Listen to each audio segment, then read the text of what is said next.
चाहत तेजी से भागती हुई अपनी क्लास के बाहर पहुंची। उसने धीरे से दरवाजे पर नॉक किया। मैं आई कम इन मैम। क्लास के अंदर एग्जाम की तैयारी चल रही थी। मैम ने एक नजर चाहत की तरफ देखा और शांत आवाज में बोली, कम इन चाहत, जल्दी अपनी सीट पर जाकर बैठो। जी मैम। चाहत हल्के से मुस्कुराई और जल्दी जल्दी कदम बढ़ाते हुए अपनी डेस्क की तरफ चली गई। उसे देखते ही अनु के चेहरे पर राहत भरी मुस्कान आ गई। वो तुरंत अपनी सीट से थोड़ा आगे झुकी और जैसे ही चाहत उसके पास बैठी, उसने बिना कुछ सोचे उसे कसकर गले लगा लिया। तुम ठीक है ना? चाहत ने हल्का सा मुस्कुराई और धीरे से बोली, हाँ अनु, मैं बिल्कुल ठीक हूँ। अनु ने उसका हाथ अपने हाथ में पकड़ लिया। तुझे पता भी है मैं कितनी परेशान थी। सुबह से बस तेरे बारे में ही सोच रही थी और तेरी वजह से मुझे सुनीता आंटी से कितनी सारी झूठ बोलने पड़ी। ये सुनकर चाहत की आंखें हल्की नम हो गई। थैंक यू अनु। अगर तू सब नहीं संभालती तो मम्मी पापा को सब पता चल जाता। सच में तू मेरी सबसे अच्छी दोस्त है। इतना कहकर चाहत ने एक बार फिर अनु को गले लगा लिया। अब इमोशनल मत हो। पहले मुझे ये बता, कल वो हैवान तुझे अपने साथ कहाँ ले गया था? तो पूरा दिन और पूरी रात उसके साथ थी। अनु ने झिझकते हुए पूछा। सच सच बता, उसने तेरे साथ कुछ गलत तो नहीं किया? उसने तुझे जबरदस्ती तो नहीं? अनु की बात सुनते ही चाहत अचानक खामोश हो गई।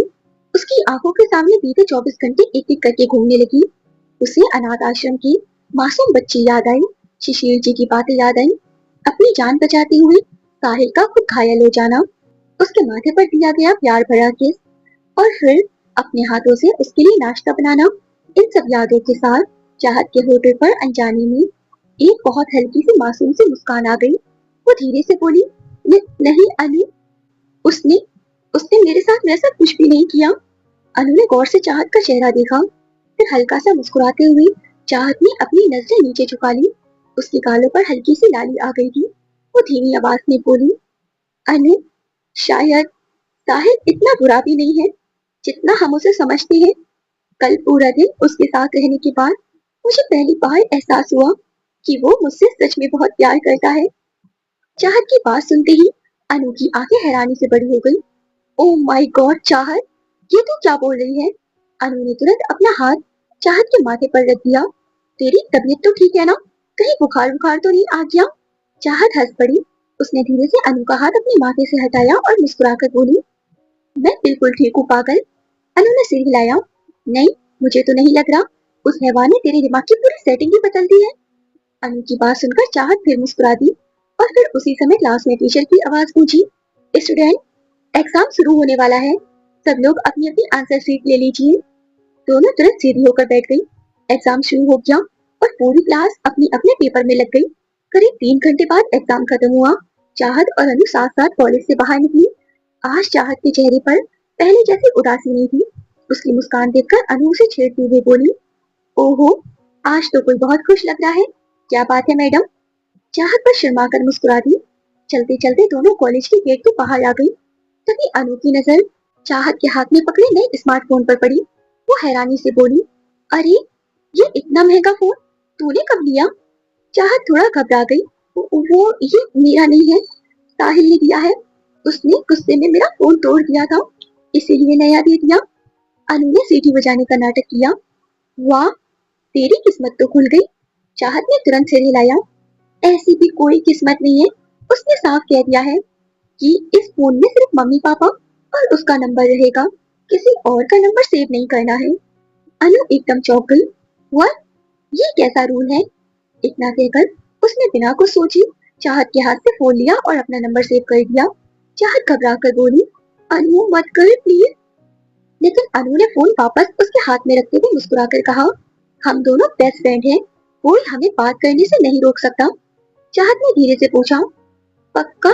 उसे पता चला तो कुछ नहीं करेगा? अनु पूरे कॉन्फिडेंस से बोली, कुछ नहीं करेगा, तू बस रिलैक्स रहे। चाहत ने हल्की सी मुस्कान दी, लेकिन अगले ही पल उसे एक और बात याद आ गई। वो परेशान होकर बोली, अगर मम्मी पापा ने पूछ लिया कि इतना महंगा फोन कहाँ से आया तो मैं क्या बोलूंगी? अनु तुरंत हंस पड़ी। इतनी सी बात, बोल देना कि मैंने गलती से तेरा फोन तोड़ दिया था, फिर नया दिला दिया। सिंपल। फिर मजाकिया अंदाज में बोली, कम से कम तेरे बहाने मुझे भी थोड़ी अमीरों वाली फीलिंग आ जाएगी। ये सुनकर चाहत हंस पड़ी। दोनों कॉलेज के गेट से बाहर बातें करती हुई निकल रही थी कि तभी चाहत ने अपने हाथ में पकड़े फोन की स्क्रीन पर नजर डाली और हल्की सी घबराहट के साथ बोली, अरे इतना टाइम हो गया, माँ मेरी बहुत फिक्र कर रही होंगी। वैसे भी मैं कल से घर नहीं गई हूँ, लेकिन आज कोई ऑटो भी क्यों नहीं मिल रहा। वो इधर उधर नजरें दौड़ाकर ऑटो ढूंढ रही थी कि तभी एक बाइक आकर ठीक चाहत और अनु के सामने रुकी। बाइक पर बैठा लड़का व्हाइट शर्ट, ब्लू जींस और हेलमेट पहने हुए था।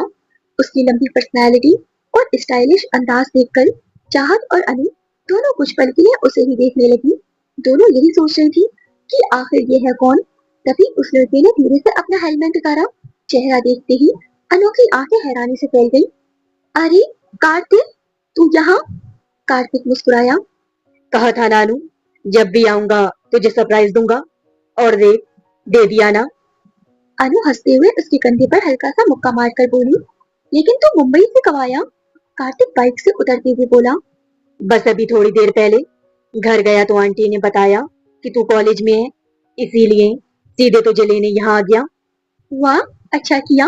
वो दोनों बातें करने लगी, जबकि पीछे खड़ी चाहत मुस्कुराते हुए चुपचाप ऑटो का इंतजार कर रही थी।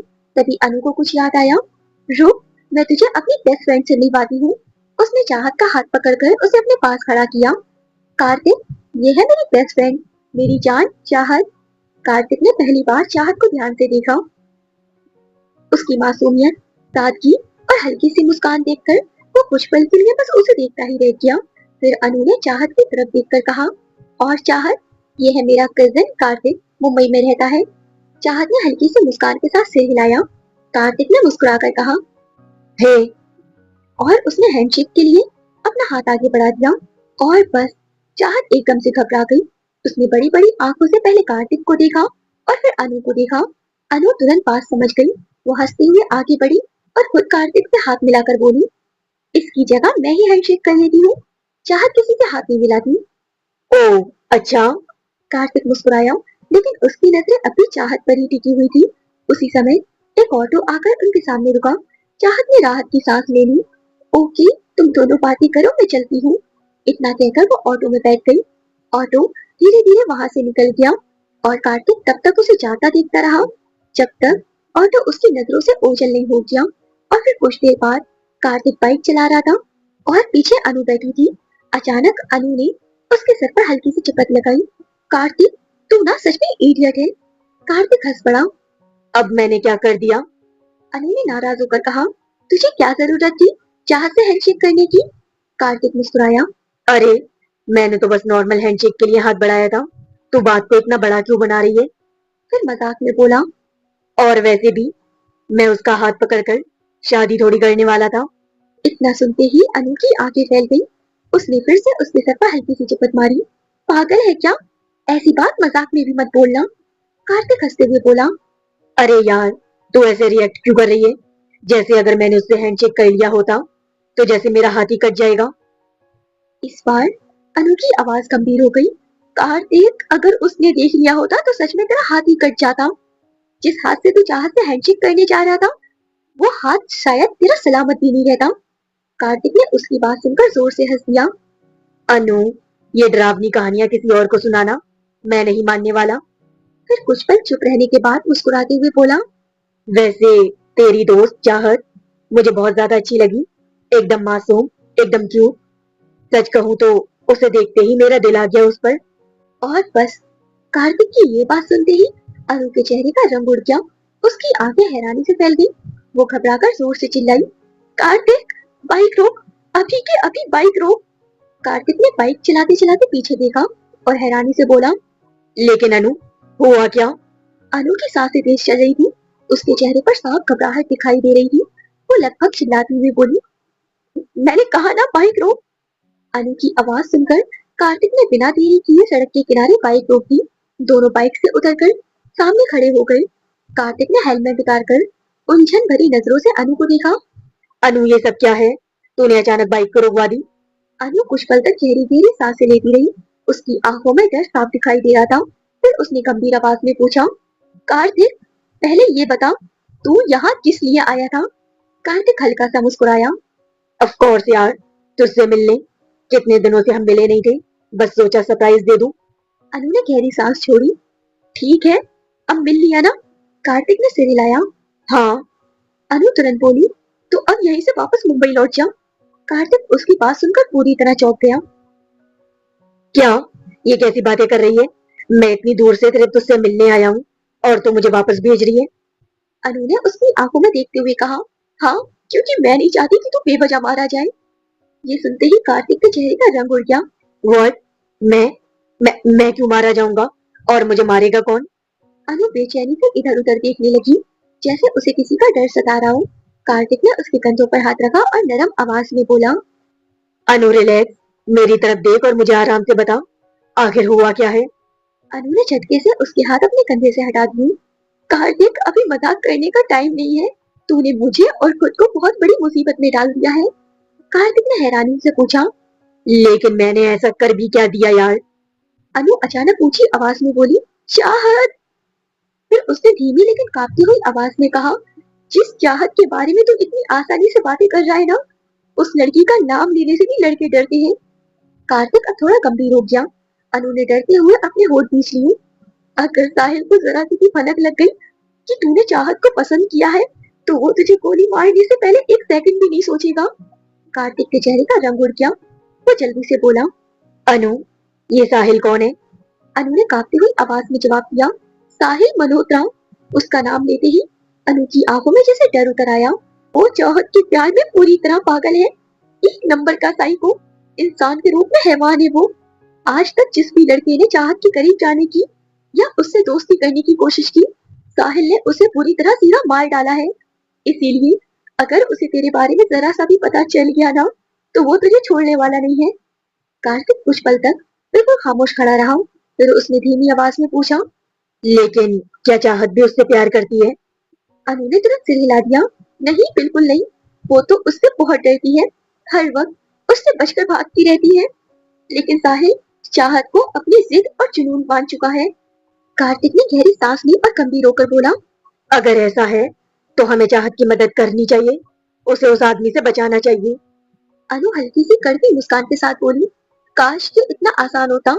फिर उसने कार्तिक की आंखों में देखते हुए कहा, कार्तिक, तू अभी साहिल को नहीं जानता। उसके सामने खड़ा होना मतलब अपनी मौत को खुद बुलाना है। कार्तिक कुछ बोलने ही वाला था कि अनु ने उसकी बात बीच में ही काट दी। और सुन, आज के बाद चाहत का नाम अपनी जुबान पर भी मत लाना। अगर साहिल को तेरे इरादों के बारे में जरा सा भी पता चल गया, तो तू कब मारा जाएगा तुझे खुद पता नहीं चलेगा। अनु की गंभीर आवाज सुनकर पहली बार कार्तिक के चेहरे की मुस्कान पूरी तरह गायब हो गई। और फिर कार्तिक ने एक लंबी सांस ली और फिर अपनी नजरें घुमाते हुए बड़े ही बोरियत भरे अंदाज में अनु को देखा और बोला, अच्छा बाबा, ठीक है, समझ गया मैं तेरी बात। अब खुश? अनु ने अपने दोनों हाथ सीने पर बांध लिए और मुस्कुराते हुए बोली, वेरी गुड।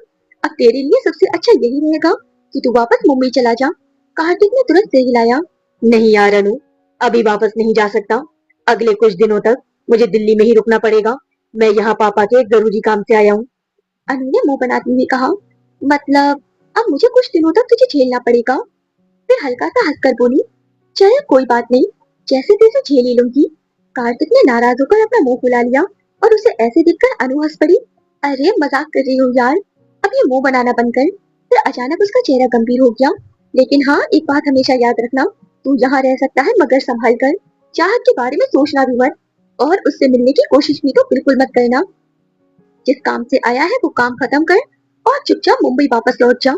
कार्तिक ने दोनों हाथ जोड़ लिए और थोड़ा झुककर मुस्कुराते हुए बोला, ओके मैडम, जैसा आपका आदेश। मैं चाहत के बारे में नहीं सोचूंगा, अपना काम करूंगा और वापस मुंबई चला जाऊंगा। फिर मुस्कुराकर बोला, अब घर चले या आज का पूरा दिन यही सड़क पर खड़े रहने का इरादा है? अनु ने उसे घूरते हुए हल्का सा सिर हिलाया। कार्तिक मुस्कुराते हुए अपनी बाइक पर बैठ गया। अनु भी पीछे आकर बैठ गई। अगले ही पल बाइक स्टार्ट हुई और दोनों सड़क पर आगे बढ़ते हुए वहां से निकल गई। रात के 9 बजे चाहत अपने कमरे में बेड पर आराम से बैठी थी। उसके हाथ में एक किताब थी, लेकिन उसकी नजरें किताब पर नहीं सामने दीवार पर टिकी थी। उसके होठों पर हल्की सी मुस्कान थी। आज जाने क्यों उसके ख्यालों में बार बार सिर्फ साहिल ही आ रहा था। वो खुद भी समझ नहीं पा रही थी कि आज पहली बार साहिल को याद करके उसे डर नहीं बल्कि एक अजीब सी शांति महसूस हो रही थी। चाहत ने हल्का सा शर्माते हुए अपनी नजरें झुका ली और धीरे से बोली, आज जब मैं कॉलेज से घर आ रही थी तो साहिल मुझे रास्ते में क्यों नहीं मिला? वो हर बार आ जाता है। इतना कहते ही वो अचानक से चौंक गई। हे भगवान, ये मैं क्या सोच रही हूँ? वो जल्दी से सिर हिलाकर बोली, वो आए या ना आए, मुझे उससे क्या फर्क पड़ता है? इतना कहकर उसने फिर से किताब खोल ली, लेकिन इस बार भी उसका ध्यान किताब में नहीं लग रहा था। तभी उसकी नजर बैग पर रखी उस नई फोन पर पड़ी जो साहिल ने उसे दिया था। चाहत ने मुस्कुराते हुए फोन अपने हाथ में उठा लिया। फोन को देखते हुए उसके होठों पर फिर से हल्की सी मुस्कान आ गई और फिर धीरे से बोली, वो मुझ पर गुस्सा भी करता है। उसे याद आया जब साहिल ने गुस्से में उसका पुराना फोन तोड़ दिया था। अगले ही पल उसके चेहरे पर नरमी आ गई। और मुझसे बहुत प्यार भी करता है। उसे वो पल याद आया जब साहिल ने अपनी जान की परवाह किए बिना उसे उस कार से बचाया था। चाहत ने गहरी सांस ली और खुद से बोली, मुझे समझ नहीं आता, मुझे उसके गुस्से से डरना चाहिए या उसके प्यार को समझना चाहिए। फिर अचानक उसके मन में एक ख्याल आया कि कहीं कहीं मुझे भी उससे। वो अपनी बात पूरी भी नहीं कर पाई। उसके हाथ से फोन छूटकर बेड पर गिर गया। चाहत घबराकर तुरंत खड़ी हो गई और अपने सीने पर हाथ रखकर तेज तेज सांसें लेने लगी। नहीं, ऐसा कभी नहीं हो सकता। वो इंसान नहीं, एक हैवान है, एक खूनी, एक साइको। मैं उससे प्यार नहीं कर सकती।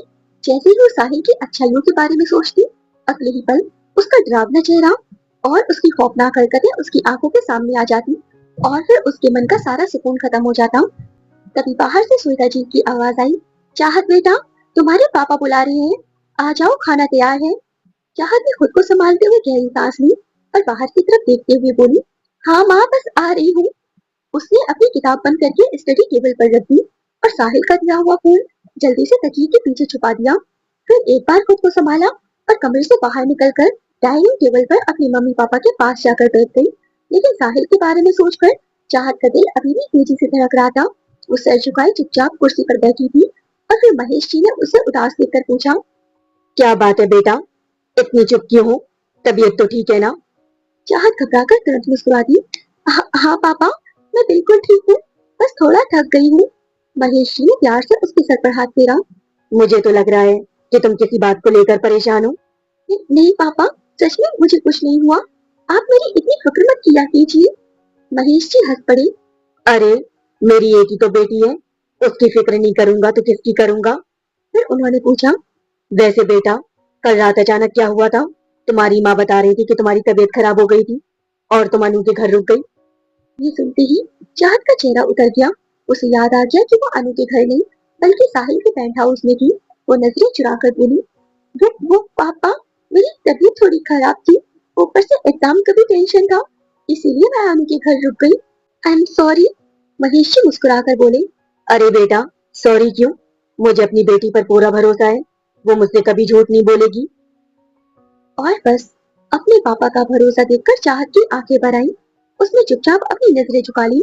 उसी समय सुल्ता जी भी जीप से आकर वहीं बैठ गई।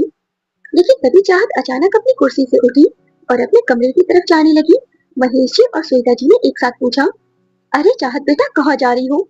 चाहत ने मुस्कुराने की कोशिश करते हुए कहा, माँ, मेरा खाना खाने का मन नहीं है, मुझे भूख नहीं लगी। श्वेता जी बोली, तुमने कॉलेज से आने के बाद कुछ भी नहीं खाया है, अब डिनर भी नहीं करोगी? चाहत ने हल्का सा मुंह बनाकर कहा, ओहो माँ, सच में भूख नहीं है। श्वेता जी ने सख्त आवाज में कहा, मुझे कुछ नहीं सुनना, चुपचाप यहाँ बैठो और खाना खाओ। चाहत ने महेश जी की तरफ देखा, पापा, माँ को समझाइए ना। महेश जी हंसते हुए बोले, बेटा, माँ की बात मान लो, थोड़ा सा ही खा लो। चाहत ने नकली नाराजगी दिखाते हुए कहा, वाह पापा, आज तो आपने मेरी जगह माँ का साथ दे दिया। इसका मतलब आप मुझसे ज्यादा माँ से प्यार करते हैं। अब तो मैं बिल्कुल खाना नहीं खाऊंगी। इतना कहकर वो अपने पैर पटकते हुए हंसते हंसते अपने कमरे की तरफ भाग गई। उसके जाते ही श्वेता जी बोली, देखा आपने, कितनी जिद्दी हो गई है, मेरी एक भी बात नहीं मानती। महेश जी मुस्कुराकर बोले, अरे, अभी बच्ची ही तो है। कोई बच्ची नहीं है वो, 19 साल की हो चुकी है, बहुत समझदार है, सब समझती है। महेश जी मुस्कुराए। अच्छा बाबा, अब गुस्सा छोड़ो और खाना खाओ। उन्होंने श्वेता जी की तरफ खाने की प्लेट बढ़ा दी। श्वेता जी कुछ पर सोचकर बोली, मुझे लगता है चाहत हमसे कुछ छिपा रही है। महेश जी चौंक गए। क्या मतलब? मैं काफी दिनों से उसे देख रही हूँ, न ठीक से खाना खाती है, न पहले की तरह हंसती बोलती है। कॉलेज से आते ही सीधा अपने कमरे में चली जाती है। ऋषि से भी अब पहले जैसी बात नहीं करती। उन्होंने आगे कहा, पहले हर दूसरे दिन कहती थी, माँ, मैं ऋषि के घर जा रही हूँ, ऋषि के साथ बाहर जा रही हूँ, लेकिन अब 1 महीने से उसके घर तक नहीं गई। महेश जी कुछ देर सोचते रहे। हाँ, बदलाव तो मैंने भी देखा है, लेकिन शायद दोनों की लड़ाई हुई होगी। ऊपर से एग्जाम भी चल रहे हैं, शायद इसलिए परेशान होगी। श्वेता जी ने सिर हिलाया। नहीं, बात सिर्फ इतनी नहीं है, मुझे लगता है वो हमसे कुछ छुपा रही है। महेश जी विश्वास से मुस्कुराए। मेरी बेटी मुझसे कभी झूठ नहीं बोल सकती। अगर कोई बात होगी तो सबसे पहले अपने पापा को ही बताएगी। मुझे उस पर पूरा भरोसा है। श्वेता जी हल्का सा मुस्कुरा दी। ठीक है, मान लेती हूँ, लेकिन अगर ऋषि और चाहत के बीच कोई गलतफहमी हुई है तो हमें उसे खत्म करना होगा। मैं नहीं चाहती उनके रिश्ते में कोई दरार आए। महेश जी ने भी हामी भरी। बिल्कुल, आखिर जल्द ही हमारा रिश्ता अग्रवाल परिवार से जो जुड़ने वाला है। फिर उन्होंने पूछा। वैसे राधिका जी से बात हुई? श्वेता जी बोली। हाँ, कल अनिका का बर्थडे है, उन्होंने हमें बुलाया है और कहा है कि बर्थडे के 2 दिन बाद वो हमारे घर आएंगी। लगता है उन्हें चाहत को अपनी बहू बनाने की बड़ी जल्दी है। ये सुनकर महेश जी की आंखें हल्की नम हो गई। तुम अच्छी तरह जानती हो श्वेता, मैं चाहत की शादी ऋषि से इतनी जल्दी क्यों करना चाहता हूँ। श्वेता जी की मुस्कान फीकी पड़ गई। जानती हूँ, लेकिन आप हमेशा ऐसी बातें क्यों करते हैं? आपको कुछ नहीं होगा। महेश जी हल्का सा मुस्कुराए, फिर बोले। जिंदगी का कोई भरोसा नहीं होता श्वेता। मेरी बस एक ही ख्वाहिश है, अपनी आंखों के सामने अपनी बेटी की शादी देख लूं। ये सुनकर श्वेता जी की आंखें नम हो गई। जी ने भी हामी भरी। हाँ, ऋषि बहुत अच्छा लड़का है। बड़ों की इज्जत करता है, अपने परिवार की जिम्मेदारियां भी अच्छे से निभा रहा है, और सबसे बड़ी बात, उसकी आंखों में चाहत के लिए सच्चा प्यार साफ दिखाई देता है। अब बस यही सोच रहा हूँ कि चाहत को इस बारे में कब बताएं। अभी नहीं, पहले उसके एग्जाम खत्म हो जाने दीजिए, उसके बाद सही समय देखकर मैं खुद उससे बात कर लूंगी। महेश जी ने मुस्कुराकर सिर हिला दिया। ठीक है, जैसा तुम्हें सही लगे। अगली सुबह श्वेता जी चाहत को उठाने उसके कमरे में आई। चाहत बेटा उठ जाओ, तुम्हारा एग्जाम है। पूरा बेड किताबों से भरा हुआ था। रात भर पढ़ाई करने की वजह से चाहत गहरी नींद में सो रही थी। श्वेता जी किताबें समेटते हुए बोली। इस लड़की ने तो पूरा बेड ही किताबों से भर दिया। जैसे ही उन्होंने तकिया उठाया, नीचे रखा नया फोन उनकी नजरों में आ गया। उन्होंने फोन हाथ में लेकर देखा और हैरानी से बोली, चाहत बेटा। लेकिन चाहत बैठे बैठे ही फिर से सो गई थी। श्वेता जी ने उसके कंधों को हिलाया। चाहत उठो बेटा, लेट हो जाओगी। चाहत घबराकर उठ बैठी। माँ, रात भर पढ़ाई की थी इसलिए नींद आ रही थी। तभी श्वेता जी ने फोन उसकी तरफ बढ़ाते हुए पूछा, ये इतना महंगा फोन तुम्हारे पास कहाँ से आया? और बस फोन देखते ही चाहत का चेहरा उतर गया। वो घबरा कर बोली, वो माँ, मेरा फोन अनु से गलती से टूट गया था, इसीलिए उसने मुझे ये नया फोन दिला दिया। श्वेता जी बोली, इतना महंगा फोन नहीं लेना चाहिए था बेटा। चाहत ने जल्दी से कहा। मैंने बहुत मना किया था माँ, लेकिन उसने जबरदस्ती दे दिया। श्वेता जी मुस्कुरा दी। ठीक है, अब ले लिया है तो रख लो, लेकिन आगे से किसी से इतनी महंगी चीज मत लेना। अब जल्दी से तैयार होकर बाहर आ जाओ। इतना कहकर वो कमरे से बाहर चली गई। उनके जाते ही चाहत ने राहत की सांस ली। थैंक गॉड माँ ने ज्यादा सवाल नहीं किए। उन्हें क्या पता ये फोन अनु ने नहीं बल्कि साहिल ने दिया है। उसने फोन को देखते हुए धीरे से कहा, और उसका ऑर्डर मुझे मानना ही पड़ेगा। पता नहीं फिर गुस्से में क्या कर बैठी। फिर उसने ऊपर की तरफ देखकर हल्की सी नाराजगी से कहा, हे भगवान, पूरी दुनिया में उसे सिर्फ मैं ही मिली थी क्या? आखिर वो मेरे ही पीछे क्यों पड़ा है? और कुछ देर बाद चाहत फ्रेश होकर वॉशरूम से बाहर आई। तैयार होकर वो मिरर के सामने खड़ी होकर खुद को देखने लगी। तभी उसकी नजर सामने रखी लिपस्टिक पर गई। उसने लिपस्टिक उठाई और मुस्कुराते हुए उसे लगाने लगी, लेकिन अगले ही पल रुक गई। ये मैं क्या कर रही हूँ? मैंने तो कभी कॉलेज जाते समय मेकअप नहीं किया। आज आज अचानक मुझे क्या हो गया? वो हल्का सा शर्माई, फिर लिपस्टिक वापस रख दी और अपना बैग लेकर कमरे से बाहर आ गई। लेकिन जैसे ही वो हॉल में पहुंची, उसके कदम वहीं रुक गए। सामने उसके पापा के साथ ऋषि बैठा था और श्वेता जी उसे चाय दे रही थी। ऋषि को देखते ही चाहत को साहिल की दी हुई धमकी याद आ गई। अगर वो लड़का तुम्हारे आसपास भी दिखा तो मैं उसे मार दूंगा। ये याद आते ही चाहत की आंखें भर आईं। मुझे ऋषि से दूर रहना होगा। वो बिना कुछ बोले आगे बढ़ी। माँ, मैं कॉलेज जा रही हूँ। उसने साफ साफ ऋषि को इग्नोर किया था, और उसका ऐसा बर्ताव ऋषि को ही नहीं बल्कि महेश जी और श्वेता जी को भी बुरा लगा था। श्वेता जी ने तुरंत उसे आवाज दी, चाहत बेटा इधर आओ। चाहत वापस आ गई। जी माँ। श्वेता जी बोली, इतनी जल्दी क्या है, पहले नाश्ता कर लो। चाहत ने घड़ी देखते हुए कहा, वहाँ मेरा एग्जाम है, मैं लेट हो जाऊंगी। वो जानबूझकर ऋषि की तरफ नहीं देख रही थी। तभी श्वेता जी बोली, कम से कम ऋषि से बात ही कर लो। चाहत ने मजबूरी में उसकी तरफ देखा। सॉरी ऋषि, आज बहुत जल्दी है। ऋषि मुस्कुराकर बोला। कोई बात नहीं, अगर तुम चाहो तो मैं तुम्हें कॉलेज छोड़ देता हूँ। चाहत तुरंत घबरा गई। नहीं, मैं चली जाऊंगी। इतना कहकर वो जल्दी से घर से निकल गई। लेकिन रास्ते में चलते हुए उसकी आंखें नम हो गई। आई एम सॉरी ऋषि, लेकिन मुझे तुमसे दूर रहना ही होगा। उधर श्वेता जी ने ऋषि से पूछा, बेटा क्या तुम दोनों के बीच कोई लड़ाई हुई है? ऋषि ने मुस्कुराकर कहा। नहीं आंटी, लेकिन लगता है चाहत किसी बात से परेशान है।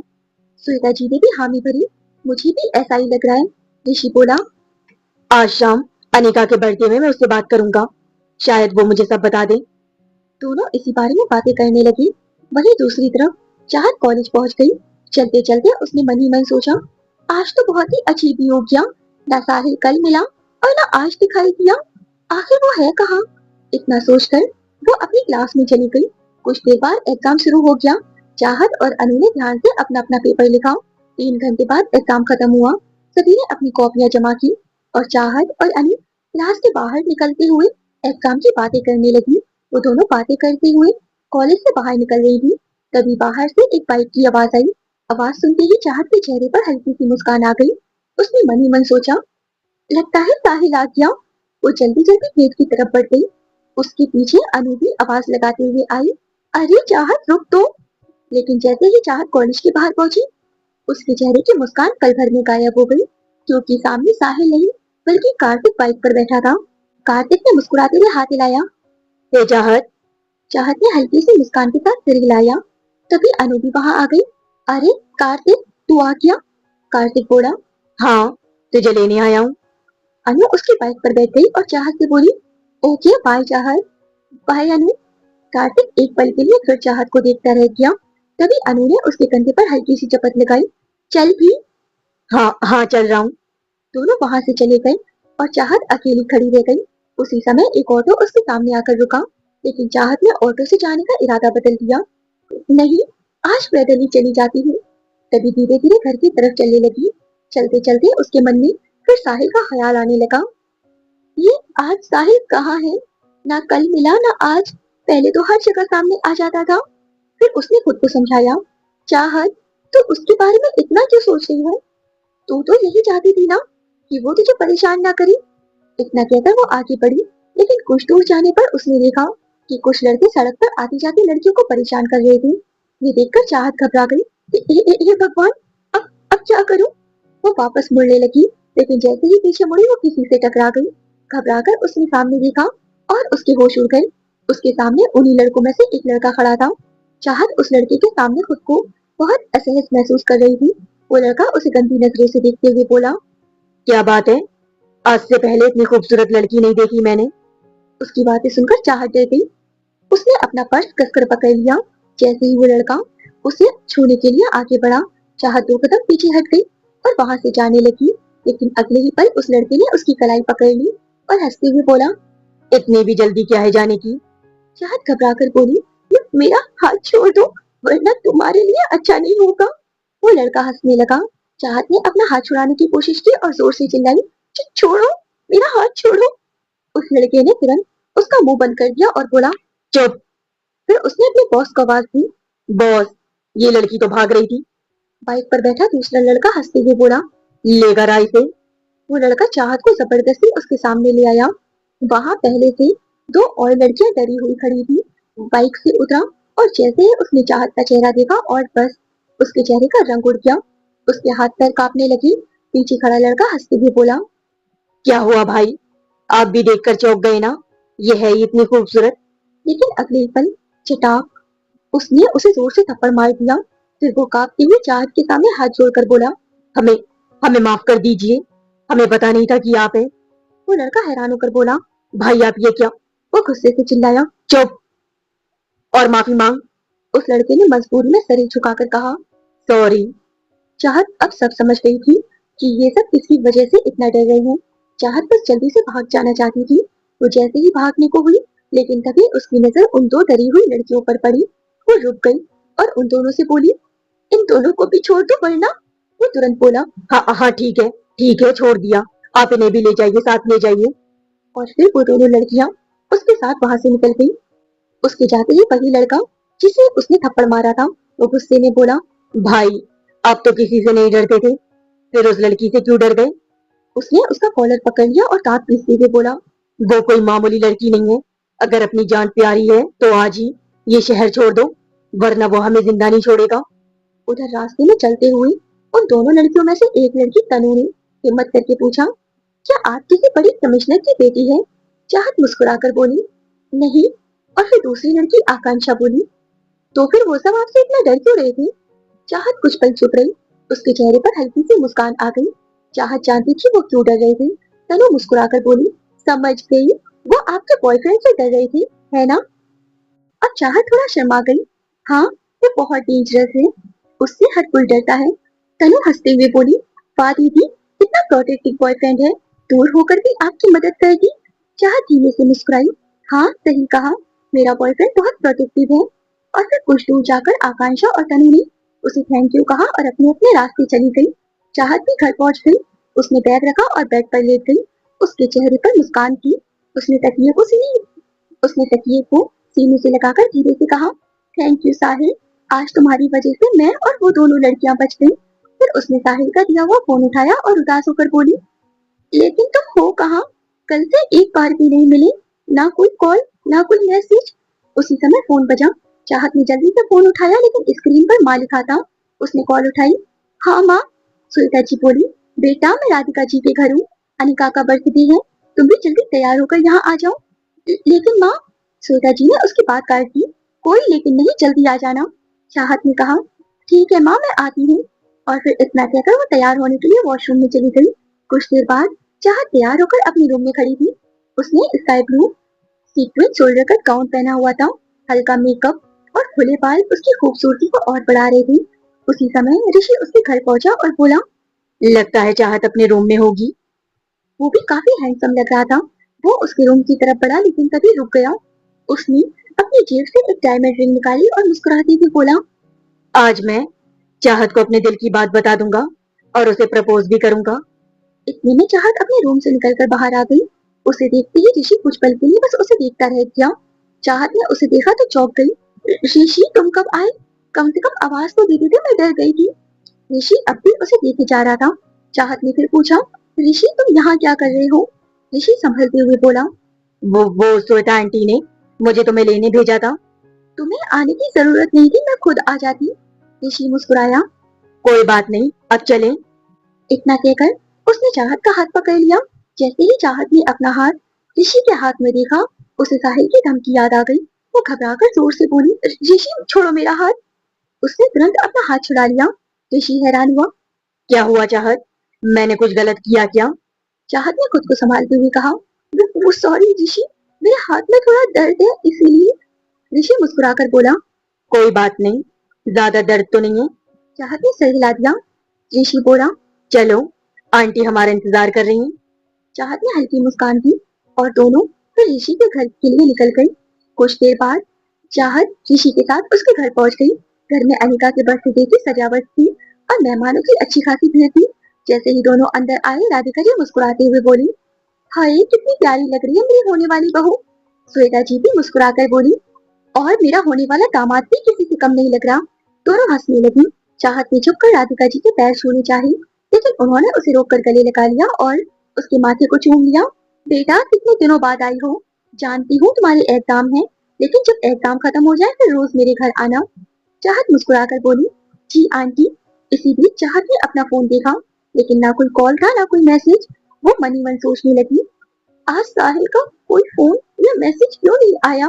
कुछ देर बाद वो अकेली खड़ी कोल्ड ड्रिंक पी रही थी और फिर तभी अचानक पीछे से ऋषि आया और बोला, यहाँ अकेली क्या कर रही हो? अचानक आवाज सुनकर चाहत चौंक गई और उसके हाथ से गिलास टूटकर गिर गया। ऋषि घबराकर बोला, चाहत, तुम ठीक हो? हाँ, वो तुमने अचानक आवाज दी इसीलिए मैं डर गई। वो नीचे झुककर कांच के टुकड़े उठाने लगी। ऋषि ने तुरंत उसके हाथ रोकते हुए कहा, कि क्या कर रही हो तुम चाहत? छोड़ो, मैं किसी से साफ करवा देता हूँ। लेकिन चाहत फिर भी उठाने लगी, लेकिन फिर अचानक एक कांच का टुकड़ा उसके हाथ में चुभ गया। उसके हाथ से खून निकलने लगा और ये देखकर ऋषि घबरा गया। उसने तुरंत उसका हाथ पकड़ कर देखा और बोला, मैंने मना किया था ना, देखो चोट लग गई, बिल्कुल बच्ची हो तुम। चाहत ऋषि के हाथ से अपना हाथ छुड़ाने की कोशिश करते हुए घबराई हुई आवाज में बोली, ऋषि छोड़ो मेरा हाथ, मैं बिल्कुल ठीक हूँ। लेकिन ऋषि ने उसकी बात अनसुनी कर दी। उसने चाहत का हाथ मजबूती से थामा और हल्की सी डांट लगाते हुए बोला, बिल्कुल चुप और मेरे साथ चलो। आजकल तुम बहुत जिद करने लगी हो। मैं तुम्हारी ड्रेसिंग कर दूं, उसके बाद जहाँ जाना चाहती हो चली जाना। चाहत ने फिर से अपना हाथ खींचने की कोशिश की। नहीं ऋषि, प्लीज रहने दो, मैं सच में ठीक हूँ। लेकिन ऋषि भी अपनी बात पर अड़ा हुआ था। चाहत, मैंने कहा ना, चुपचाप मेरे साथ चलो। और फिर उसी समय वहां से गुजर रही राधिका जी की नजर उन दोनों पर पड़ी। दूर से देखकर उन्हें लगा जैसे दोनों किसी बात पर बहस कर रहे हों। वो मुस्कुराते हुए उनके पास आई। अरे क्या चल रहा है यहाँ? उनकी आवाज सुनकर दोनों उनकी तरफ देखने लगे। लेकिन अगले ही पल राधिका जी की नजर चाहत की उंगली पर गई जहाँ से खून बह रहा था। उनके चेहरे की मुस्कुराहट गायब हो गई। अरे चाहत बेटा, ये क्या हुआ? तुम्हारे हाथ में चोट कैसे लग गई? चाहत ने मुस्कुराने की कोशिश की। कुछ नहीं आंटी, बस कांच लग गया था। ऋषि तुरंत बोला। माँ, देखिए ना, एक तो खुद को चोट लगा ली और ऊपर से जब मैं ड्रेसिंग कराने के लिए कह रहा हूँ तो मेरी बात भी नहीं मान रही। पता नहीं इतनी जिद्दी कब से हो गई है ये। राधिका जी ने प्यार से चाहत का सर सहलाया। चाहत बेटा, ऋषि ठीक कह रहा है। जाओ बेटा, इसके साथ जाकर ड्रेसिंग करवा लो। चाहत ने फिर मना करना चाहा, लेकिन आंटी इसकी जरूरत नहीं है। इस बार ऋषि ने बिना कुछ कहे उसका हाथ पकड़ा और उसे अपने कमरे की तरफ ले गया। पीछे से राधिका जी मुस्कुरा रही थी। ऋषि चाहत को अपने कमरे में ले आया। चाहत अभी भी परेशान होकर बोली, ऋषि मैं ठीक हूँ, इतने सारे मेहमान है नीचे और तुम मुझे यहाँ ले आए। ऋषि ने उसकी बात नहीं सुनी। उसने चाहत को बेड पर बिठाया और बोला, यहीं बैठो, मैं भी फर्स्ट एड बॉक्स लेकर आता हूँ। और हाँ, बिल्कुल भी उठना मत। कुछ ही पल में वो फर्स्ट एड बॉक्स लेकर वापस आया। वो चाहत के सामने बैठा और बहुत आराम से उसकी उंगली साफ करने लगा। लेकिन चाहत की धड़कनें लगातार तेज होती जा रही थी। हे भगवान, मैं जितना ऋषि से दूर होने की कोशिश करती हूँ, हालात उसे उतना ही मेरे करीब ले आती है। अगर साहिल ने हमें इस तरह देख लिया तो वो ऋषि को कभी नहीं छोड़ेगा। ऋषि ने आराम से दवा लगाई और पट्टी बांध दी। ड्रेसिंग पूरी होते ही चाहत ने तुरंत अपना हाथ पीछे खींच लिया। अब मैं चलती हूँ। वो जल्दी जल्दी दरवाजे की तरफ बढ़ी, लेकिन तभी ऋषि ने उसकी कलाई पकड़ ली। रुको चाहत, मुझे तुमसे कुछ बात करनी है। और बस अपनी कलाई फिर से ऋषि के हाथ में देखकर चाहत का चेहरा डर से सफेद पड़ गया। उसकी सांसें तेज हो गई। वो कांपती आवाज में बोली, ऋषि अब तो ड्रेसिंग भी हो गई, प्लीज मेरा हाथ छोड़ दो, मुझे नीचे माँ के पास जाना है। लेकिन ऋषि ने उसका हाथ नहीं छोड़ा। वो गंभीर आवाज में बोला, पहले मेरी बात सुनो, तुम हर बार मुझसे भागने की कोशिश क्यों करती हो? चाहत बेचैनी से अपना हाथ छुड़ाने लगी। ऋषि आखिर क्या बात करनी है? ऋषि ने उसकी आंखों में देखते हुए कहा, बस इतना जानना चाहता हूँ कि तुम्हें हुआ क्या है। तुम हर बात पर डर रही हो, हर वक्त घबराई रहती हो और मुझसे दूर दूर भी रहने लगी हो। आखिर क्यों? वो एक कदम और उसके करीब आया। चाहत, मैं तुम्हारा बचपन का दोस्त हूँ, तुम्हें ऐसे परेशान नहीं देख सकता। तुम्हें लगता है मुझे कुछ दिखाई नहीं देता? मुझे साफ दिखता है कि तुम अंदर ही अंदर किसी बात से टूट रही हो। उसने धीरे से चाहत का हाथ अपने दोनों हाथों में ले लिया। मुझ पर भरोसा करो, मुझे बताओ आखिर बात क्या है। ऋषि की बात सुनकर चाहत की आंखें भर आईं। वो घबराकर पीछे हटने लगी और कांपती आवाज में बोली, नहीं ऋषि, ऐसी कोई बात नहीं है, प्लीज मेरा हाथ छोड़ दो, मुझे जाने दो, भगवान के लिए प्लीज। मुझसे झूठ मत बोलो, मुझे बता दो आखिर तुम्हारी जिंदगी में ऐसी कौन सी बात है जिसकी वजह से तुम हर वक्त डरी हुई और सहमी हुई रहने लगी हो। चाहत की आंखों में आंसू बहकर उसके गालों तक आ चुके थे। उसने नजरें झुकाई और कांपती हुई आवाज में कहा, ऋषि मैं झूठ नहीं बोल रही हूँ, सच कह रही हूँ, मेरी जिंदगी में कोई भी परेशानी नहीं है। ऋषि ने उसके दोनों कंधों पर हाथ रख दिए। अगर कोई परेशानी नहीं है तो फिर तुम्हारी आंखों में ये आंसू क्यों है चाहत? मैं तुम्हें बचपन से जानता हूँ, तुम मुझसे कुछ छिपा रही हो। प्लीज, अगर कोई बात है तो मुझे बता दो। वो रुककर फिर बोला, मैं तुमसे वादा करता हूँ, जो भी परेशानी है उसे तुम्हारी जिंदगी से हमेशा के लिए दूर करने की पूरी कोशिश करूंगा। बस एक बार मुझ पर भरोसा करो। लेकिन चाहत अब टूट चुकी थी। उसने पूरी ताकत से ऋषि को पीछे धक्का दिया और पहली बार उस पर ऊंची आवाज में बोली, ऋषि मैंने कहा ना मेरी जिंदगी में कोई परेशानी नहीं है, तुम मुझे बार बार मजबूर क्यों कर रहे हो? इतना कहकर वो दरवाजे की तरफ बढ़ गई। लेकिन चाहत को यूं जाते देखकर ऋषि ने घबराकर पीछे से उसे अपनी बाहों में भर लिया। उसने अपने दोनों हाथ चाहत की कमर में फंसा दिए और बस साहिल के अलावा उसके इतना करीब कोई नहीं आया था जितना आज ऋषि आ गया। उसका पूरा वजूद कांप गया था। अब वो सांस नहीं ले पा रही थी। चाहत, प्लीज रुक जाओ, मैं सिर्फ तुम्हारी मदद करना चाहता हूँ। और बस अगले ही पल चाहत ने पूरी ताकत से अपने आप को ऋषि से छुड़ाया और एक कदम पीछे हुई और बिना एक पल सोचे चटा उसका हाथ सीधे ऋषि के गाल पर जा पड़ा। थप्पड़ की आवाज पूरे कमरे में गूंज उठी और ऋषि स्तब्ध रह गया। उसने धीरे से अपना हाथ गाल पर रखा और अविश्वास भरी आंखों से चाहत को देखने लगा। उसकी आंखें भी नम हो चुकी थी।